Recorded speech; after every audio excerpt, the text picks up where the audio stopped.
Hey, it's Conor from Advanced Archery. Just going to give a quick rundown on some good vane options for hunting. The most common one we do, or these are the three most common ones, but the most common one is the Bohning Blazer vane. Very good vane, gives you a lot of steerage, very forgiving for your broadheads. One downside to them is because they're so forgiving and provide a lot of control, they tend to be a little bit noisier than some of the other options. But if you're shooting fixed blades, they're a very, very good, reliable option. From there, we kind of go to the AAE Max Stealth. A little bit longer, not quite as tall, helps it be a little bit quieter in flight.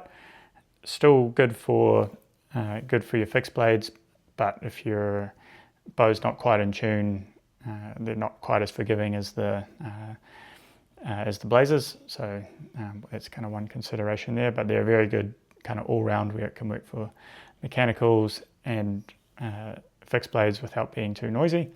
And then from there, go to the Heat vane, which is a pretty big favorite with Kevin and I in the shop here, just shooting a lot of mechanicals. A lot smaller of a vane, as you can see, quite a stiff material, so it doesn't get any flutter, so it's nice and quiet in flight, but not quite enough vane if you're trying to shoot your fixed blades.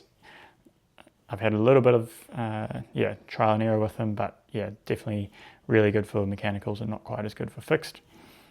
So yeah, that's kind of your three main options that we do.